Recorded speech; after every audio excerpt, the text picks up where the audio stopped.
Bacana, un gusto estar aquí y poder comentar, conversar, como siempre. Estuve el día sábado en la ciudad de Alamor, el alcalde, nuestro compañero Hernán Encalada, nos invitó a la inauguración. En realidad fue un evento muy bonito, pero más allá del evento de la inauguración, la obra, la verdad yo creo que le viene muy bien al cantón. Es un terminal muy bonito, me pareció muy práctico, que esperemos que le den el uso adecuado, ¿no? Y que pueda en parte colaborar al desarrollo de ese prestigioso, de ese hermoso cantón, Puyango.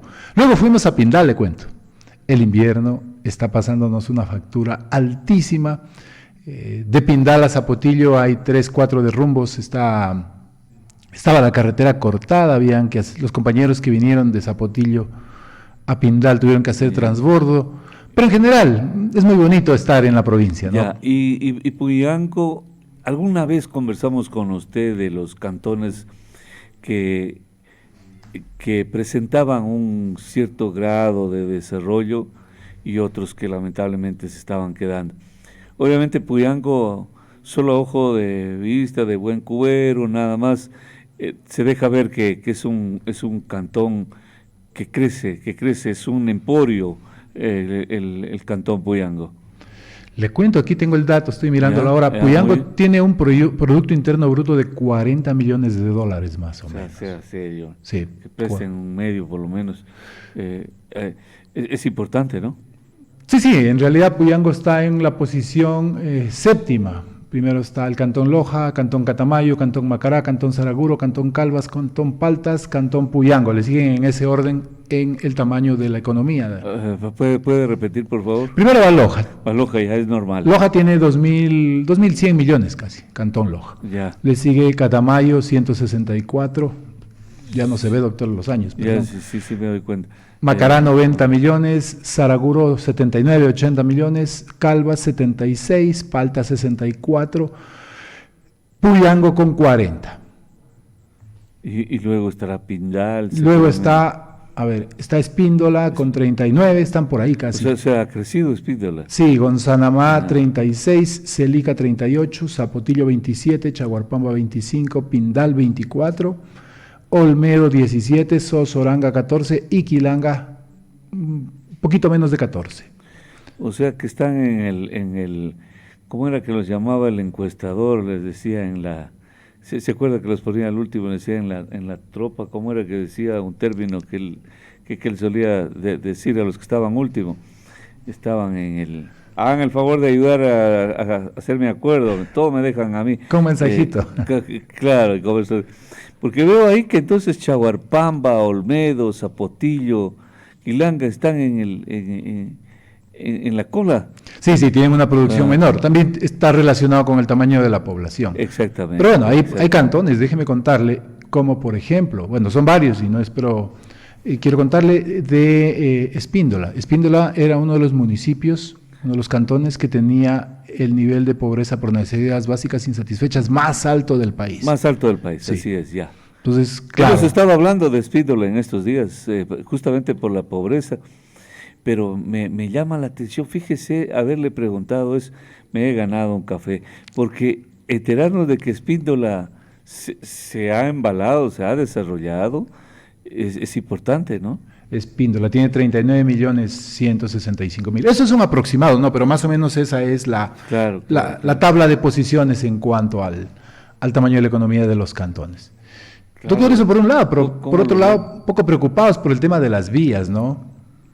Si bien se puede transitar, se nota que falta un poquito de mantenimiento, limpiar tierra, limpiar esos pequeños derrumbos, esas piedras que caen a la vía, y eso está a cargo, en la mayor parte del trayecto, a cargo del Ministerio de Transporte y Obras Públicas. Claro, ¿no? Claro. No, le están haciendo mantenimiento, entiendo, en la medida que pueden.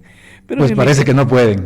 Parece que no pueden. Parece que no pueden. Claro. ¿En el empalme hay piedra? De eso, oiga, me adivinó, doctor, de eso le quería comentar. Mire, estuve hace unos 2 meses yo en Celica, ¿no? Entonces, del empalme a Celica había una buena cantidad de deslizamientos. Ya. Pues siguen ahí. Siguen ahí. Lo que pasa es que no son las mismas. Oye, pero no son las mismas. Pero usted márquelas a las piedras para que vea a ver son las mismas. No son y a la siguiente ya no son. Es que yo estuve más temprano y no había lo dije, estaba limpio. está impecable. Entonces, doctor, necesitamos cuadrillas permanentes. Es que usted limpia y vuelve a caer, y vuelve a caer. Sí, eso es complicado. Esa carretera nunca se ha estabilizado en su justa medida, como se querría, ¿no? A la final es nueva también, no se olvide, o sea, su ensanchamiento es nuevo, ¿no? Entonces vio eso usted, vio riqueza, vio desarrollo en los pueblos. Yo siempre que voy, bueno, ahora tocó ir en invierno, está lloviendo, esa es una alfombra verde, una hermosura. Es un Edén, toda la provincia de Loja, ¿no? Eso es un paisaje escénico indescriptible, maravilloso. Es hermosísimo. Y mire, esto contrasta con, estaba mirando, pues hablando de carreteras, queríamos ver el nivel de ejecución presupuestaria del Ministerio de Transporte y Obras Públicas. Llega al 5.4%. Es decir, ellos tenían que haber gastado 25 en los 3 primeros meses y han gastado solamente 5. Un quinto de lo que tenían que haber gastado. Claro, son esas contradicciones que tiene la política y la ejecución, más bien. ¿Por qué cree usted que no se gasta? ¿Por qué decir, pues este gobierno, por qué le gusta guardar la plata con... Al banquero, para un banquero no es negocio guardar la plata. ¿Estamos de acuerdo en eso o no? La plata tiene que estar prestada afuera, circulando, trabajando para que la gente trabaje, para que le paguen interés, como hacemos nosotros. Trabajamos 24 horas para pagarle 23 horas al banco. Es que es la verdad. Pero entonces, ¿por qué cree que el gobierno guarda dinero? Yo creo que son dos razones, doctor. Mire, y esto nada más es una opinión simple ahí, porque no, mayor argumentación no podría dar, pero si es que tienes que gastar, si es que tienes 25, tienes que gastar 25, pero solo gastas 5, significa que no tienes capacidad operativa para hacerlo. Lo primero. Lo segundo, y a mí me... O no hay planificación. Sí, me late que es intencional. ¿Para qué? Para reducir la cantidad, bueno, para bajar la cantidad de gastos en el presupuesto y eso reduce al final el déficit que tenemos. El año pasado no se ejecutó todo, entonces esa parte que no se ejecutó de alguna manera sirvió para decir mediáticamente que el déficit se había bajado. Más allá de eso, doctor, nosotros... Pero el déficit baja y los huecos y las carreteras dañadas suben. Claro. Entonces eso no tiene coherencia ahí. Claro, el tema es que esta clase política, doctor, ya ves, no sé qué decir, ¿no? Vemos cosas que son realmente increíbles. Hay que relevarla esta clase. Sí, bueno, sí, hay que jubilarles. Por eso necesitamos que nuevos cuadros vayan a dar la batalla ahí. Gente joven de corazón, de ideas, de espíritu, que con buena formación vayan a dar batalla, que vayan metiéndose de a poco. Y bueno, pues el tiempo irá poniendo en su lugar a los que tengan mayor liderazgo, mayores capacidades. Eso es, doctor, una tarea pendiente que tenemos como lojanos, porque tenemos una clase política que ya está un poquito envejecida, que todavía tiene carburador. Y eso ya es fuerte ya. Ay, si yo ya lo tuviera debajo, decíamos en el colegio, está con carburador, pues y eso ya son pocos los que ruedan con carburador. Claro, ¿no? claro. Ya, pues hay que renovar, hay que modernizar, hay que meter ideas más frescas en el ruedo. Yo en algún rato conversábamos acá, nosotros esperamos que Loja se desarrolle, pero seguimos atacando a las mismas industrias que habíamos atacado toda la vida y de manera no estructurada, cuando nosotros tenemos en estos momentos industrias que pueden, como la punta de una lanza, romper el toldo del futuro y penetrar, doctor, avanzar. ¿Por qué no lo hacen? ¿Cuáles son? Hay algunas razones. Lo primero es falta de conocimiento, de visión. Y le cuento, miren, nosotros somos una industria tecnológica fuerte. Sí. Estamos vendiendo tecnología, software especialmente fuera del país. Aquí hay una aplicación de taxis, yo siempre menciono este ejemplo, que hasta hace algunos años ya se había vendido en 25 ciudades en distintos países en América Latina. Ya. Ese tipo de cosas le menciono solo una. Yo tengo incluso amigos que tienen oficinas de empresas tecnológicas en Miami. O sea, se han abierto, tienen allá mercado. Industria tecnológica, industria cultural, pero no la industria cultural como nosotros la conocemos. Nadie va a vivir de dar conciertos o va a hacerse rico de dar conciertos, no. Eso, de alguna manera, ese enfoque, no quiero decir ya ha pasado de moda, pero es difícil desde el sur, desde la periferia, poder insertarnos. Pero sí se puede hacer otra cosa. Mire, y ahora con el advenimiento, con la irrupción poderosa de la inteligencia artificial, Se pueden hacer muchísimas cosas. Generar contenido, convertirnos en una fábrica de contenidos, en una industria de contenidos, eso es posible. Se hace ya. Pero claro, si tuviéramos la visión y el apoyo de la institución pública o de las instituciones públicas que están a cargo, especialmente el gobierno provincial, que es el que tiene la competencia de producción, con esa visión y con ese apoyo se podría avanzar mucho más rápido. Eso está dirigido especialmente para los jóvenes. Y hay una tercera industria en la que nosotros podemos tener ciertas ventajas. Industria de reciclaje.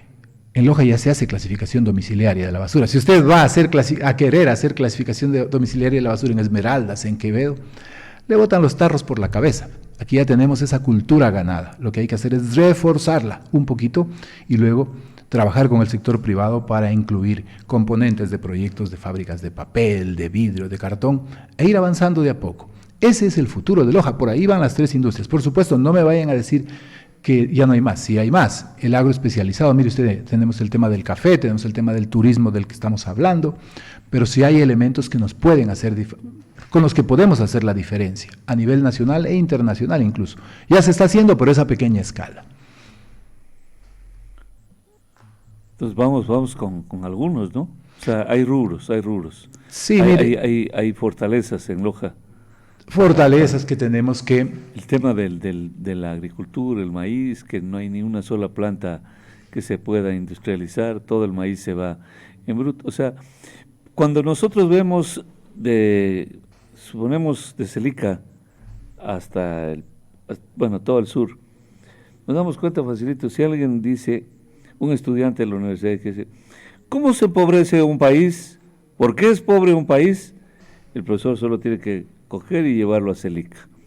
Desde Celica para allá lo baja del carro, y le dice, camina y rueda y mira todas estas praderas y búscame una industria. No encuentra ninguna. Entonces la materia prima la producimos y la mandamos barata. Y de allá viene procesado todo. Entonces es la forma más perfecta de ser pobres. ¿De acuerdo o no? No, si no estamos de acuerdo, no hay completamente problema. De acuerdo. Incluso yo quería citar a un economista que usted conoce muy bien, se llama Aldo Salinas. En algún momento había escrito una reflexión en Facebook, una reflexión muy sesuda, y decía, a ver, los países que tenemos materias primas no somos ricos. ¿Por qué? Pero eso no es en Ecuador, eso pasa en todo lado. Mire usted África, mire todos los países de América Latina. Y los países que no tienen materia prima sí son ricos. ¿Qué es lo que está pasando? Si se supone que la riqueza está en la materia prima, está debajo del suelo, está en la tierra, en lo verde de los campos. Pues porque nosotros no tenemos ese componente arriba, que es conocimiento, el conocimiento para industrializar aquello que está debajo. Estos señores del primer mundo muy inteligentemente han desarrollado eso que está arriba, y lo que está abajo que no lo tienen nos lo compran. Y ellos son ricos y nosotros seguimos siendo pobres. Claro, es un tema, doctor, de visión, es un tema de trabajo a largo plazo, que nosotros no hemos hecho la tarea, digo, como país en general. Ahí se incluye la clase política, el empresariado, todos. Académica, universitaria. Todos. Aquí no hay buenos ni uno solo, dice la Escritura. Todos hemos pecado en ese sentido. Y claro, han pasado los años y seguimos, especialmente en el caso de Loja, fíjese usted, y hemos hablado también aquí de esto, en los años 60, en Loja vivía el 7% de la población. De cada 100 ecuatorianos, 7 vivían. Ahora somos el 3%. No, se han ido más de la mitad de los que debíamos estar acá. Entonces, ese también es un síntoma, es una muestra, y yo creo que gravísima, de las oportunidades de la situación de Loja en general. Posiblemente se fueron los que no debían irse. No crea, doctor. Mucha gente se fue por falta de oportunidades, se fue mucha gente en esta temporada de la sequía, otros han ido migrando de forma paulatina. La remesa, ¿se acuerda de los 108 millones anuales que nos vienen a la provincia? 108, 110 millones. Este rato es un rubro altísimo. Sin ellos nos morimos, doctor. O sea, perdóneme la expresión, pero sin ese dinero nosotros debemos hacerles un monumento aquí. ¿Y eso qué fue? Algún rato deberíamos discutir. ¿Fue bueno, fue malo? Si eso es lo que está sosteniendo. Dos caras hay ahí. Dos caras. Claro, la del sufrimiento de las familias. Bueno, es que todo lo que es bien hecho está hecho con sufrimiento, con lágrimas, con sacrificio. Nada, bien, el éxito se construye así, ¿no?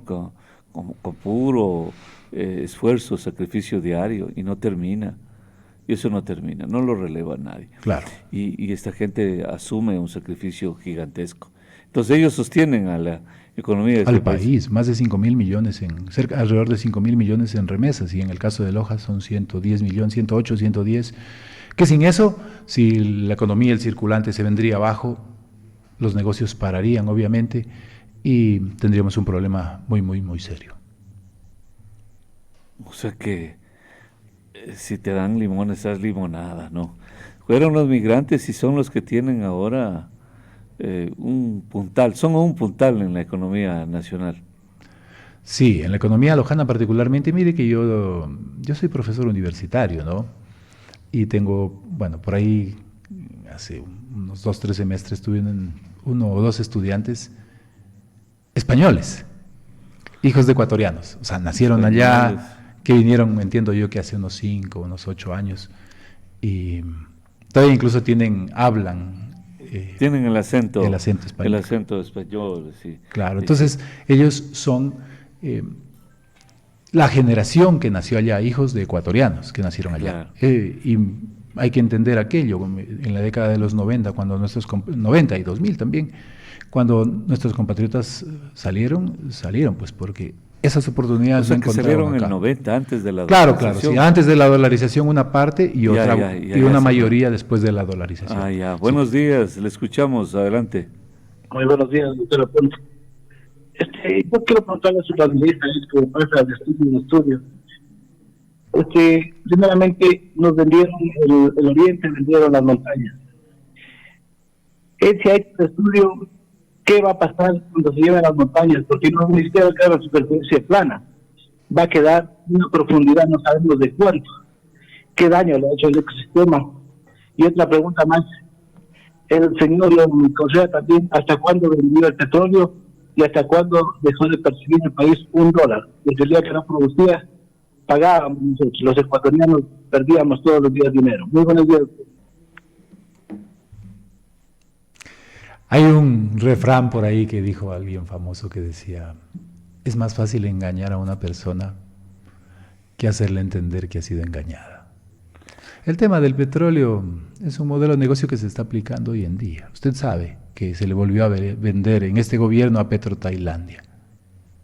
Hacer ventas anticipadas no significa, pues, o sea, están pactando un precio, están asegurando un mercado en condiciones que se espera que sean ventajosas.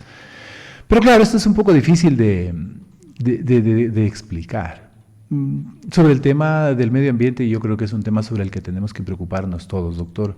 Y aquí los gobiernos locales tienen que hacer su tarea, tienen que trabajar de la mano, entiendo, de los colectivos, de esta juventud que tiene por objetivo heredarnos y heredarle a la sociedad, a las nuevas generaciones, una mejor ciudad, un mejor país, donde podamos respirar, donde podamos tener agua. Es un tema realmente preocupante y necesitamos política pública agresiva, pienso yo, en defensa de esa naturaleza.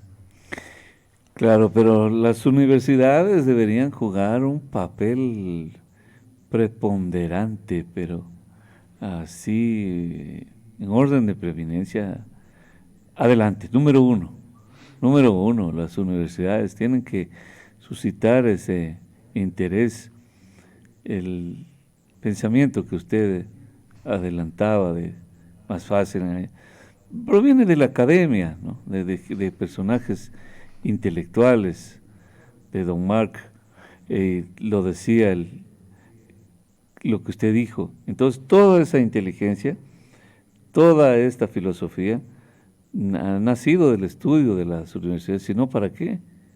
Entonces, la agricultura tiene que haberse desarrollado gracias a la tecnología, y la tecnología gracias a las universidades. Bueno, eso es un círculo virtuoso, sí. Tiene que ser así. El comercio, entonces la ingeniería comercial tiene que estar presente ahí, la industria, pues, la ingeniería industrial, la ingeniería de producción que hay para todo nivel, tiene que estar presente ahí, querido doctor. Yo creo que la academia tiene que generar conocimiento, suscitar insumos, Ajá. para la toma de decisiones, pero la clase política es la que tiene que tomar las decisiones. Mire, yo por ejemplo le decía, este tema de la industria de reciclaje, la industria cultural, la industria tecnológica, eso ya se ha generado. ¿Qué es lo que ha pasado? Las instituciones ni siquiera lo ven, o políticamente no les interesa. No sé la razón exacta en ese momento, o quizá la sé, pero no quiero ponerme a lucubrar sobre ello. El punto es que no ha utilizado esos insumos de información para poder potenciar. ¿Le cuento algo? ¿Cuántos millones? Yo también le iba a preguntar, ¿cuántos millones cuesta la terminal terrestre de Puyango? Tengo entendido que 1.100.000. ¿Sabe usted cuánto cuesta el relleno sanitario para los 5 cantones? No, ¿cuánto cuesta? ¿Cuánto cuesta? ¿Cuánto cuesta? Bueno, ¿por qué no estamos en las páginas amarillas? Yo también le iba a preguntar a todo el mundo. Pero imagínese usted, me parece que cuesta bastante, pero entre 5 hubiese salido poco. Debe estar por alrededor, parece que escuché en alguna cifra de alrededor de unos 7 millones de dólares. Lo tenemos enseguida el dato, lo tenemos enseguida. Usted hablaba de la industria del reciclaje. ¿Qué era más rentable para los cantones? Eso. Imagínense, ¿por qué no nos desarrollamos con eso? Mancomunidades, dice usted ahí, para trabajar de manera... Era producto de una mancomunidad del bosque seco, que de mancomunidad solamente para reunirse, para tomar café, para beber, comer chivo. Ese es el problema, tal cual usted lo dijo, el resultado de la clase política, ¿no? Sí, mire, yo entiendo, doctor, que necesitamos gente que vaya y ocupe esos cargos de elección popular y que no esté pensando desde el primer día en reelegirse después de 4 años, sino que esté pensando en sentar las bases para que la ciudad, la provincia se pueda desarrollar. Eso uno, doctor. Y dos, entender que estamos en una época de ruptura. Estamos acercándonos a una singularidad. ¿De los 25? No. No, ya. Esa estaba aliada con la lista 33 y perdieron también. Del correísmo. No. Pues la 33, no, 35. El correísmo en algún momento fue la 35, ¿no? Yo me refería aquí a las últimas elecciones que estuvo aliada aquí en Loja con la 33. Ay. ¿Ya se acordó? Ya, claro, cómo no.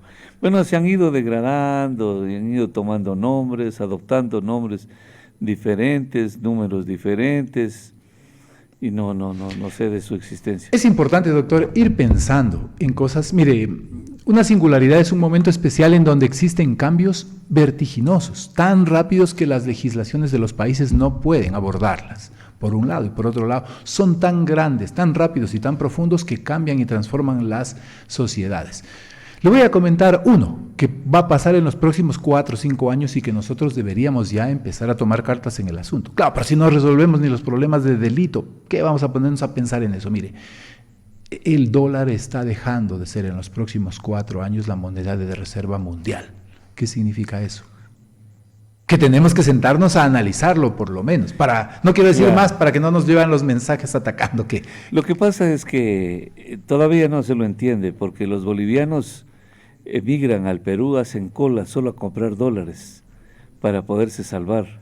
Claro, la economía de los porque el dólar es fuerte. Porque la economía de los bolivianos está despedazada de estos. Salió a la luz el mal manejo, lo que era un espejismo, la política de Evo Morales. Entonces los bolivianos ahora sí ya vieron la realidad, pero salen cantidad enorme de gente de Bolivia, colas interminables, caravanas, vehículos que salen y buscan, en busca y fíjense que consiguen su oro y lo guardan en el Perú y no en Bolivia, pero al Perú van a conseguir dólares y la economía venezolana. La moneda venezolana literalmente es el dólar. Es una moneda de hecho, el dólar en Venezuela. ¿Eso que le pasa a Venezuela? Ajá. Le va a pasar a Estados Unidos una vez que los dólares de todo el mundo empiecen a regresar a Estados Unidos porque nadie los quiere. Hay un problema mayúsculo ahí, mire. No los quiere, traigan un dólar y verá. Ahorita sí, pues ahorita que nos traigan todos los que puedan, pero esto va a pasar en 4 o 5 años. El dólar está dejando de ser reserva mundial. Los países están empezando a comerciar o en yuanes o en sus monedas propias. Y Estados Unidos prácticamente está impotente. Es el inicio de un cambio geopolítico terrible, el más grande que hemos visto en 200 años, doctor. Y nosotros deberíamos empezar a pensar cuál será el camino que nosotros tenemos que tomar como Estado, como país, porque eso obviamente nosotros al estar con esa moneda vamos al menos a estar sacudidos por la ola. Lo explico súper fácil, a ver. Sí. Ahora mismo Ahí tiene nosotros preferimos dólares, ¿no es cierto? una llamadita nada más, la Adelante, última, la vamos ahí. última. Buenos días, 725-400, le escuchamos, adelante. Por eso. Se nos fue. Se nos fue. Ya. Nosotros, usted dijo, se quedó ahí con Claro, preferimos dólares porque el dólar es una moneda fuerte, porque ha traído una es que no tenemos otra. Claro, una estabilidad y todas las ventajas que todos, yo soy de la línea de que nos mantengamos, pero tenemos que mirar al futuro. Ahora mismo, por ejemplo, Rusia y China comercian en sus monedas locales. Arabia Saudita y China comercian en sus monedas locales. Esta semana que pasó, Brasil y China, todos los BRICS, empiezan a comerciar ya. Va a tomar tiempo, pero empiezan ya a comerciar en monedas locales y se saltan el dólar.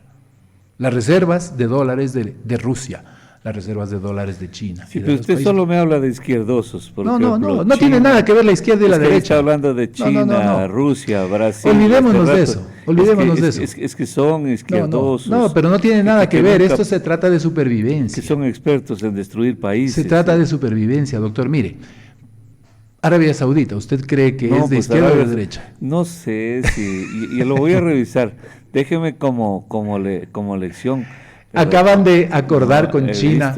Mire, por un lado, con China acaban de acordar comerciar en yuanes, en moneda china. Y acaban de cerrar un acuerdo para fortalecerse en cuanto a temas de exportación petrolera. Adivine con quién. Con Irán.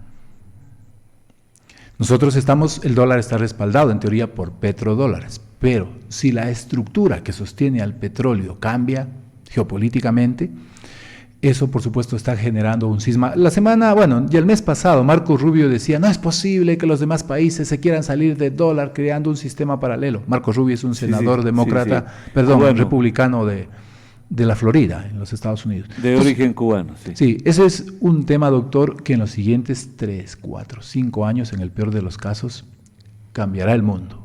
Y nosotros deberíamos, por lo menos, todo cambia, saber qué es lo que está pasando. Ese es el cambio mayor en 200 años. Hablando en términos geopolíticos, está cambiando el sistema y deberíamos nosotros acelerar un poco. Estoy de acuerdo. Venezuela era uno de los países más ricos del mundo, hoy es el país más pobre del mundo. Su gente al menos, ¿no? Dicen que se han robado billones de dólares y empobrecieron a su gente.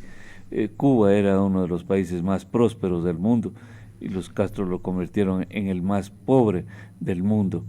Nicaragua pues era un país en vías que estaba recuperándose. Usted lo escucho y lo veo por dónde va usted. Es que no hay por dónde más irse. Es que es la única ruta, pues. No. Es que es la única ruta. Aquí no tiene, Solo verá cómo no es cierto que voy por la misma ruta. Vamos a ver.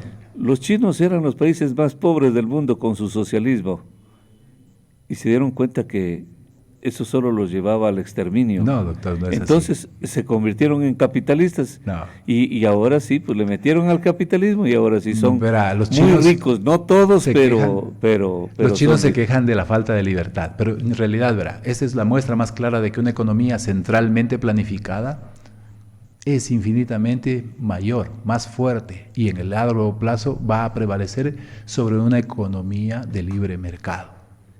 Una economía centralmente planificada tiene la desventaja, digámoslo así, de que el Estado define qué se produce, cómo se produce y en qué términos se produce. En cambio, en una economía de libre mercado, nosotros somos libres, hacemos lo que queramos, producimos lo que queremos. A la larga, doctor, y esto lo dijo la misma Hillary Clinton en una entrevista hace poco, esta economía centralmente planificada nos ha ganado la batalla. Y ese es el primer paso. Déjeme solo 20 segundos. Miren, en el año 2000, Estados Unidos celebraba de que China entraba a la OMC. Decían, vamos a tener un mercado de 1.400 millones de compradores y les vamos a vender todo. Hoy, doctor, están llorando por haber tomado esa decisión porque China captó todo lo que tenía en cuanto a manufactura de los Estados Unidos y de alguna manera se ha convertido en el nuevo líder en términos geopolíticos del mundo. Ahora mismo todo el mundo quiere conversar con China. La semana pasada Macron fue a China a hacer las paces. Fue Pedro Sánchez, está yendo la canciller alemán. Ella fue un poquito en un tono, no la canciller, sino la ministra de Relaciones Exteriores de Alemania. Ella fue en un tono un poquito más, como quien dice, aquí manda la Europa. Pero claro, es con China, doctor, y con China no hay juegos. Va a ser complicada la situación en los próximos años. Solo le invito a que se pare ahí en el valle un ratito, una hora, y vea cuánta riqueza del Ecuador se llevan los chinos. Toda la riqueza, pero oro puro. La semana pasada fui a Zamora. Se llevan los chinos. 6 trailers por hora pasan, perdón. Delante nuestro, de día claro. ¿Y dónde está la soberanía? ¿Se acuerda que hablaban que hay que votar la base de Manta porque atenta contra la soberanía? Que los españoles atentaron contra... Solo hay que revisar estas ridiculeces nomás y ver cómo de día claro se nos llevan la riqueza, y luego hay que mendigar a los chinos que nos presten plata y todo. Pues sí, la riqueza se la llevan de aquí ellos. Y no hay una persona, un ser humano. No hay, bueno, estos tirapiedras ya no hay, todo se acabó también. Todo. Doctor, falta la capa que hablábamos, la capa de conocimiento. ¿Se acuerda que teníamos miles de jóvenes siendo becados en universidades del extranjero? Ese es el camino. Nos falta esa capa y ese es un trabajo de largo plazo. Sí, hay que seguir hablando. Gracias, doctor. A usted. Muy